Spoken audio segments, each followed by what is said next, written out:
आपने लगा दिया। हंस कहते हंस नाम का पक्षी होता है और वो पक्षी क्या करता है, उसकी लंबी लंबी उड़ान होती दूर दूर। अमेरिका आदि से गर्मी के दिनों में हंस लोग मानसरोवर आ जाते हैं, इतना लंबा वो हंस होता। इसलिए हंस ये जीव को कहा क्योंकि अनादि काल से ये जीव वासनावश हो रहा है, कभी मनुष्य खानी में, कभी पशु खानी में, कभी और भी कृमि कीट आदि खानियों में हो रहा है। वर्तमान में भी ये जिंदगी जी रहा है, या हम जिंदगी में भी उड़ रहे हैं। हम एक जगह बैठे पर हमारा मन कहाँ कहाँ हो रहा है। इसलिए उड़ने वाले प्राणी का नाम है हंस। दूसरे नंबर में हंस है दूध और पानी को अलग अलग कर देता है। इसी प्रकार से हंस ये जीव है, ये सत्य और असत्य की परख करता है। कोई भी प्राणी के सामने यदि कोई उसकी प्रतिकूल चीज आए तो उससे दुख का आए तो उससे हट जाता है, और जब सुख की चीज उसको मिले उसकी तरफ झुकता है। एक चींटी है तो चींटी के सामने भी आप उंगली कर दो तो वो जान लेती है कि यहाँ मुझे दुख मिलेगा। और एक चीनी की कण यदि रख दिया जाए तो वो चींटी उधर दौड़ जाती, जानती इससे सुख मिलेगा। इसीलिए सुख और दुख की परख करने वाला है हंस चेतन है। चारों प्राणी के प्राणी सुख को परख करते हैं। तीसरा हंस है ये मनुष्य। मनुष्य ये हंस कैसे, ये सत्य और असत्य की परख करता है। सत्य क्या है, असत्य क्या है। कब, जब इसके पास विवेक हो जाए तब। इसलिए इसके पास कौन कौन से बल हैं, सबल। सबसे पहला बल है आत्मा का बल, ज्ञान और विवेक, ये आत्मा का बल। दूसरे नंबर में फिर मन का बल, साहस और श्रद्धा। आदमी के पास में साहस हो तो कठिन से कठिन परिस्थिति को प्राप्त कर लेता है, और यदि उसके पास श्रद्धा हो तो टूटे हुए को भी जोड़ करके प्रेम से जिंदगी जीता है। फिर उसके बाद में है धन का बल, समर्थता और दान। मनुष्य के पास धन होता है, वो समर्थ होता है और दान को भी करता है। फिर तन का बल, तन का बल है शक्ति और पुरुषार्थ। मनुष्य की शक्ति, मनुष्य के शरीर में शक्ति है और पुरुषार्थ भी कर सकता है। फिर परिवार का बल, परिवार का बल है प्रेम और विश्वास।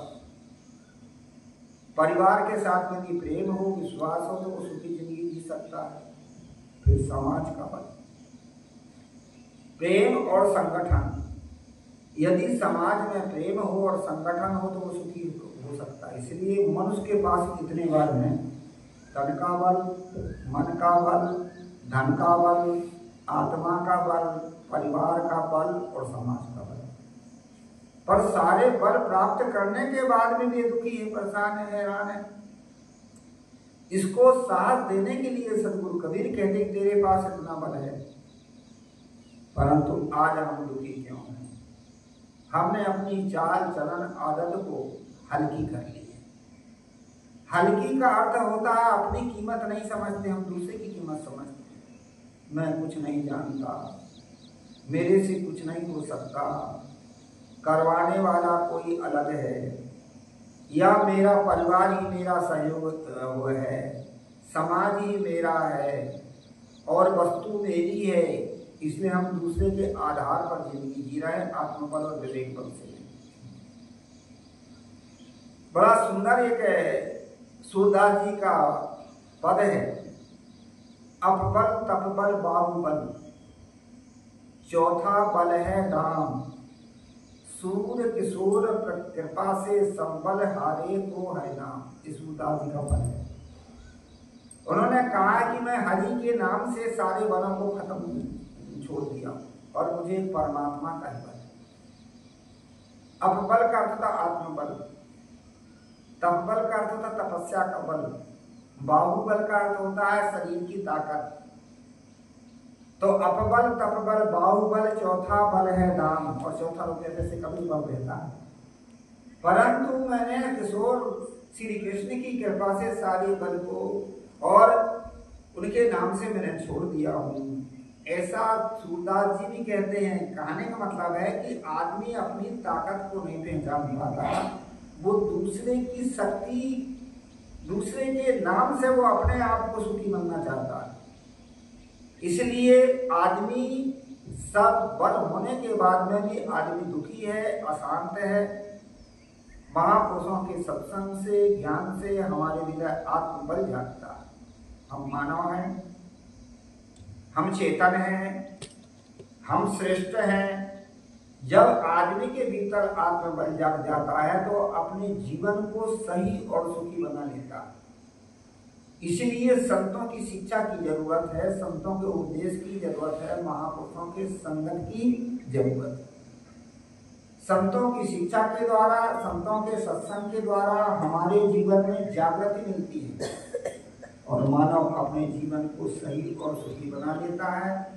इसलिए ज्ञानियों का आधार चाहिए।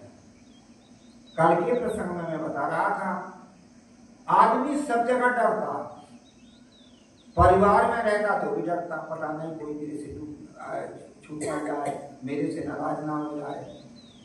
समाज में रहता तो भी डरता है, पता नहीं समाज मुझे अपनाएगी कि नहीं अपनाएगी। और हर चीज से डरता, परिवार से डरता है, समाज से डरता और अपने आप से भी डरता। मैं कुछ नहीं करता, मैं तो मेरे ऊपर मैं कुछ नहीं कर सकता, मेरे में ताकत नहीं।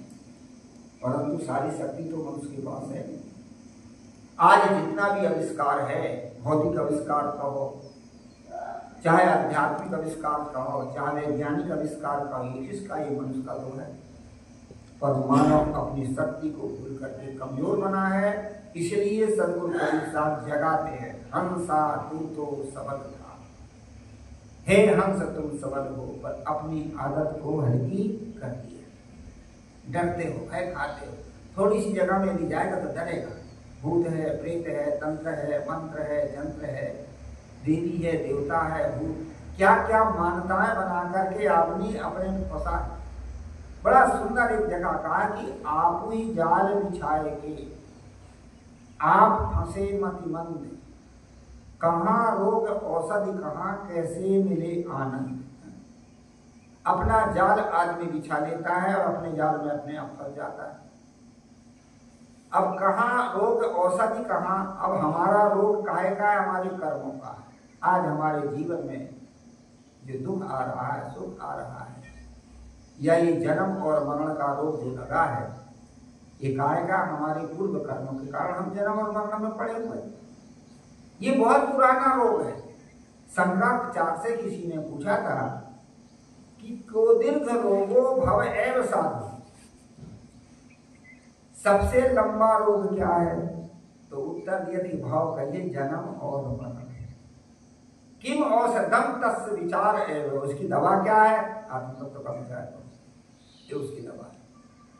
और रोग में भी बीच बीच में जोर आता है, जैसे लंबे रोग होते ना, तो उन लंबे रोगों में बीच बीच में जोर आता, बुखार, इससे रोगी दिनों दिन कमजोर हो जाता है। इसलिए शंकराचार्य से किसी ने पूछा कि जो रोग तो है, पर रोग में ये जड़ कौन से हैं जो आदमी को कमजोर बनाते हैं? तो उन्होंने कहा कोवा जोरा है प्रण काम ही चलेगा। आदमी के जन्म के साथ में जन्म मरण का रोग है, पर जोर क्या है? चिंता, चिंता फिकर, यही तो जोर है। आदमी कोई ना कोई चिंता करते रहता, मेरा शरीर ठीक नहीं है, मेरे पास धन नहीं है, मेरे पास परिवार तो है पर सहयोग नहीं है। जहां देखो तहां आदमी चिंता कर करके शिकायत करता है। संसार में यदि सब जगह झांको, कहीं भी आदमी निश्चिंत, निर्द्वंद या निष्फिक्र नहीं है। कहीं ना कहीं फिक्र, कहीं ना कहीं चिंता, कहीं ना कहीं यही तो जोर है। और आदमी जैसे जोर में दिनों दिन दुबला पतला हो जाता है, ऐसे ही आदमी चिंता से कमजोर होता है। ये जो चिंता है ना, ये शरीर को भी कमजोर करती है और मन के आत्मबल को, शक्ति को भी घटाती है। इसलिए कहा जाता है कि खोआ जो है प्राण धता भी चिंता, प्राणी मात्र का ये जन्म मरण रूपी रोग तो है, पर प्राणी मात्र का जड़ बुखार क्या है जो आदमी को कमजोर बनाता है? चिंता। आशा और चिंता ये दोनों बहनें हैं, और ये कहां से पैदा हुई? आशा और चिंता ये दोनों बहनें कहां से पैदा हुई? लोभ और मोह। आदमी के पास लोभ है तो आशा करता है, मोह है तो चिंता करता है, मेरी चीज छूट ना जाए, मेरी चीज बगड़ ना जाए, मेरा छूट ना जाए। ये दोनों के द्वारा ये आशा और तृष्णा से ही चिंता फिकर पैदा होती है। जो आदमी निश्चिंत जिंदगी जीता है, जो आदमी निर्द्वंद जिंदगी जीता, वो संसार में सुखी होता है। इसीलिए कहा जाता है कि जन्म मरण रूपी रोग है, और इसमें अनेक प्रकार की चिंता फिकर रूपी ही जड़ है, और इसी से आदमी कमजोर होते जाता है। इसलिए कहा है कि संतों के सत्संग के द्वारा आत्मबल प्राप्त होता, विवेक बल प्राप्त होता, और विवेक के द्वारा आदमी अपने जीवन को सही और सुखी बना लेता है। भूत प्रेत तंत्र मंत्र मान के भी आदमी भटकता है। सारी कल्पना मनुष्य ने किया, हमने पैदा किया, और हम उसमें भटकते हैं, डरते हैं। कितना समझदार आदमी भी हो, पढ़ा लिखा आदमी भी हो, ताकत वाला आदमी हो, तो डर खाता। मुझे एक कहानी याद आ गई, कभी कभी हमारे संत महात्मा कहानी सुनाते हैं कि एक बार एक कोई शहर था, और उस शहर में पुलिस गश्त देती थी। 12 बजे पुलिस गश्त देने की जब निकली, तो एक जवान लड़का एक चौराहे पर खड़ा था। पुलिस ने देखा कि ये लड़का जवान है, चौराहे पर क्यों खड़ा है, हो सकता कोई बदमाश तो नहीं। उसके बाद जाकर के कहा, भाई तेरा नाम क्या है? मेरा नाम क्या? हाँ, कैसे सिंह। पुलिस ने सोचा कि कोई छत्ती का वाला है, कोई बात नहीं, आया होगा हवा खाने के लिए। फिर पुलिस दूसरे गली में गश्त देने के लिए चली गई। जब वापस 20-25 मिनट के बाद फिर पुलिस लौटी तो लड़का वहीं खड़ा था। उससे कहा, भाई तेरा नाम शेर सिंह है, पर बाप का नाम क्या है? कैसा शेर सिंह। सोचा कि कोई जो है और राजा महाराजा का लड़का है। नेपाल में जो राजा महाराजा होते थे, ये क्या कहते हैं कि अरे प्रधानमंत्री, उनके शमशेर उनको लिखा जाता था। कोई प्रधानमंत्री आदि का लड़का होगा। फिर पुलिस लौट करके दूसरी गली से जब आई तो फिर लड़का खड़ा था, क्या तेरा नाम शेर सिंह, बाप का नाम शमशेर सिंह, रहते कहाँ? का शेरों वाली गली में, जहाँ ठाकुर लोग रहते वहां। तो फिर पुलिस चली गई, कोई बात नहीं, चला जाएगा। फिर पुलिस लौट के फिर वहीं आया तो लड़का वहीं खड़ा था। अरे यार तेरा नाम शेर सिंह, बाप का नाम शमशेर सिंह, और कहता है शेरों वाली गली में घर क्यों नहीं जाता? क्या कुत्तों से डर लगता है? शेर सिंह है, शमशेर सिंह है, और कुत्तों से डरता। ऐसे ही हम सबल हैं, पर हम अपनी मान्यताओं से डरते हैं, अपनी मान्यताओं से डरते हैं, अपनी कल्पनाओं से डरते हैं, अपनी मानंदी में डरते हैं। आदमी निर्भय कहाँ है? भयभीत है। पता नहीं मेरा लड़का मेरे प्रति क्या सोचता होगा, पता नहीं मेरी पत्नी मेरे प्रति क्या सोचती होगी, पता नहीं मेरे गांव के लोग मेरी क्या समझते होंगे। हमेशा आदमी के भीतर संदेह और भय बना रहता है। इसलिए आदमी निश्चिंत नहीं रह पाता, परेशान रहता है, हैरान रहता है। मैं कभी कभी बताया करता हूं कि हमारे पास में यदि